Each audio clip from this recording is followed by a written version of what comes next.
Hey y'all, and welcome back to my channel. If you are new here, my name is Kirsti. So our neighbors just recently blessed us with a ton of green tomatoes from their garden. They had told us to come on over and pick everything that we wanted because there was going to be a frost and they were done.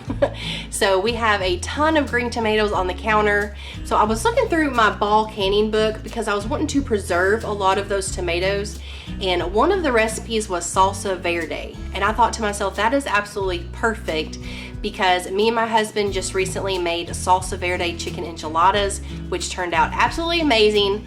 So I'm going to turn y'all around and we're going to get started on making that Salsa Verde, and I will show you the process of canning it. So of course for this recipe we need green tomatoes, and as y'all can see in this box I have plenty. Our neighbors are so sweet, and they called us, I think it was last week, and said that they were completely done with everything in their garden and told us to come pick everything that was there or anything that we wanted. So we picked all these tomatoes. We have quite a bit of peppers in here. We have like bell peppers, banana peppers. There's some jalapeno peppers. Some are really small. And then back here I have another box of tomatoes. So we have a lot of green tomatoes to process, and I'm actually pretty excited. So with these green tomatoes, or as you can see also, some have started ripening. So what I'll do with ones like this, I will probably put them in my windowsill and let them completely ripen, and then I will make more recipes that call for a red tomato. But with these green tomatoes, you can boil, like you can take the stem off and core them and put them in hot boiling water, and you can peel this skin off. But well, for me, I've made salsa before and I didn't take the skin off because I like a more fine salsa, and so I just put it in the food processor and it works great. You can't tell that there's skin in there.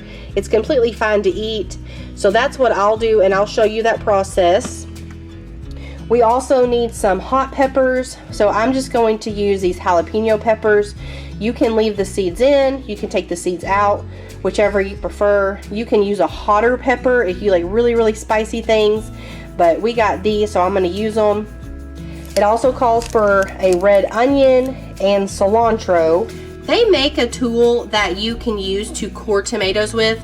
I don't have one of those tools, so I'm just using a small knife here, and I'm going to cut this core out. As you can see, I have my food processor out here. If you had a really large food processor or even a blender, that would work really well. I just have a smaller one, so it will take me longer to chop these up, but it's fine. And as you see, I just cut that little core out. I'm going to sit over to the side. I'll take my tomato and cut it into smaller chunks. That way it will fit inside of the food processor. With Salsa Verde, I don't necessarily like to eat it just like as a salsa, like with chips on the side of something. But last week I made a chicken enchilada with Salsa Verde, and it was so good. And so I'll probably save this for mainly recipes like that. So like I said, I want this chopped up pretty fine, so I'm just going to process this until it's the fineness that I like. This is pretty much how I like it, so I'm going to take this out and continue processing the rest of the tomatoes.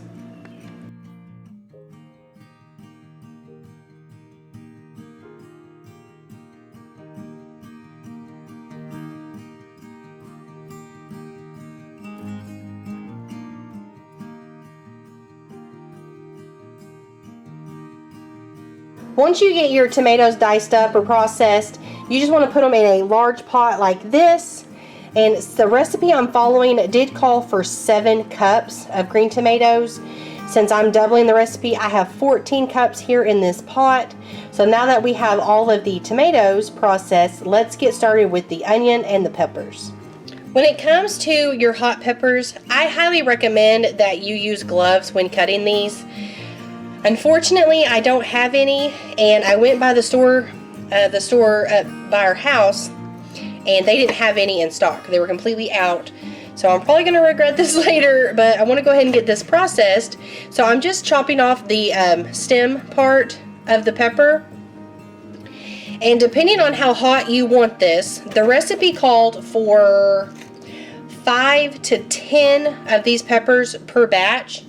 And so since I'm doing double that, I'm only processing, let me think, 1, 2, 3, 4, 5, 6, 7, 8. I'm only going to put 8 peppers in mine. And since I am using quite a bit less than the recipe calls for, I'll probably leave the seeds in.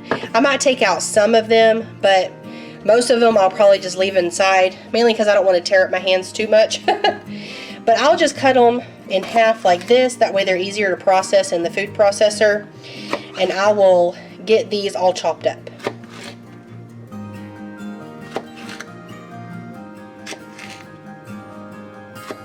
So I changed my mind. I did decide to scrape out most of the seeds. If y'all don't know, what makes a jalapeno so spicy is the ribs and the seeds. So if you don't want it super spicy, make sure you take out those seeds. If you like things really spicy, you can leave the seeds in. But I'm also putting these in the food processor just because I want them to be uniform to the same size as the tomatoes.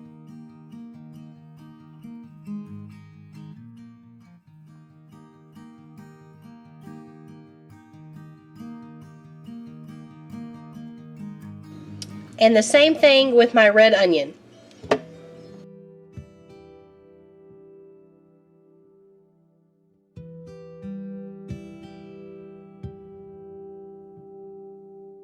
To my tomatoes, I added in the jalapeno peppers and the red onion.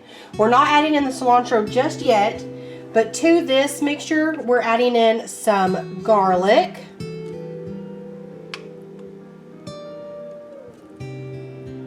And 1 cup of lime juice. Gonna give this a stir so it's well combined. I'll put this on a medium to medium high heat, and we want to bring this up to a boil. For the cilantro, I'm just giving this a rough chop. I'm not gonna put it in the food processor.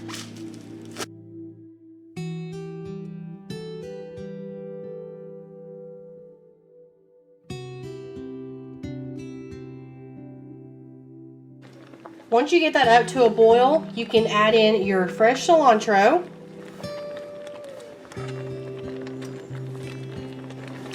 And for seasonings, we have cumin, oregano, salt, and pepper.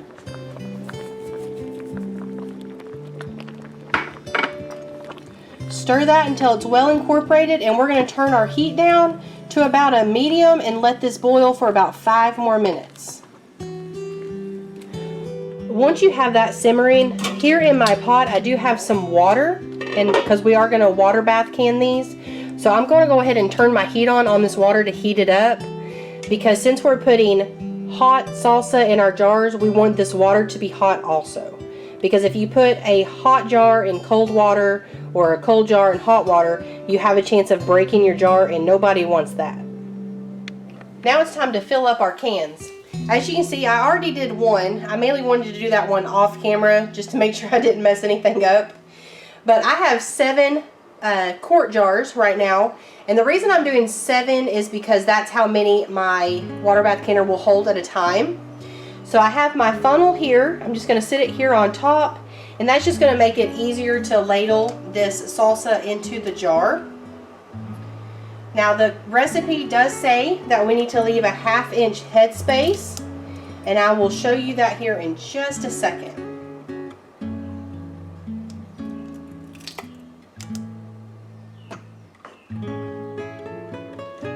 These jars are cleaned and sterilized, so they are good to go. I want to bring y'all in just a little bit closer. One way you can measure, I have a certain tool that you can measure the headspace with, but if you don't have that, one good rule of thumb is that this first ring right here is a 1 inch headspace, and this ring up here is about a 1/2 inch headspace.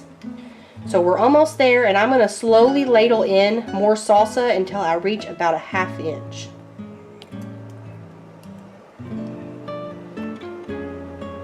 Just a little bit more.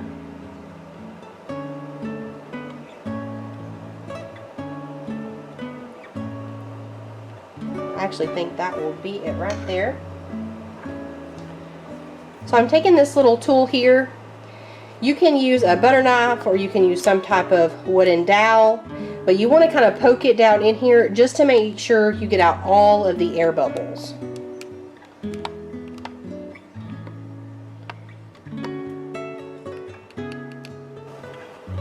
On that same tool, it has these little measurements that you can measure the headspace with. This one right here is a 1/2 inch, so I'm going to stick it right there, and we are pretty much at a perfect 1/2 inch headspace. So I'm going to go ahead and wipe this off. We just want to make sure it's really clean, that way we get a really good seal.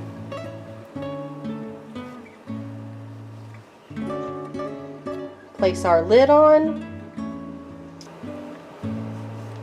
And when it comes to adding your ring on, if I can get it on, you just want to do it fingertip tight. You don't want it to be so tight you can't unscrew it, because that can affect sealing of the lid. So let's go ahead and get the rest of these jars filled up with this salsa.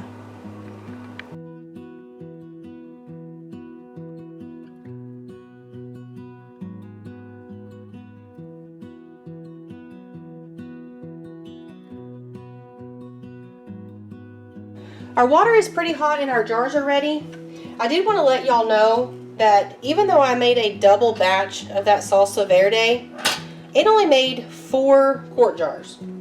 But it's not a big deal. I did have 2 things of pickled okra that I needed to get canned too, and the recipe said I can process them for the same amount of time.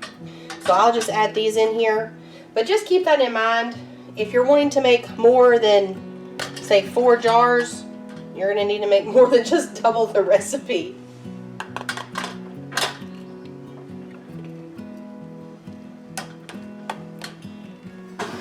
You want to gently lower these down into your water. And as you can see, my water is not coming above these lids.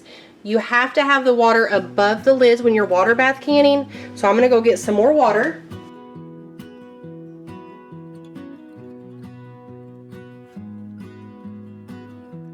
Now that the jars are covered with water, I'm going to add my lid on. I have my heat on high, and we're going to wait for this to come up to a rolling boil. Once you get to a rolling boil, it looks like this. We're going to keep our lid on, and we're going to place a timer on this for 20 minutes. After the 20 minutes, we'll turn our heat off, remove our lid, let it sit for about 5 minutes, and then we can take the jars out.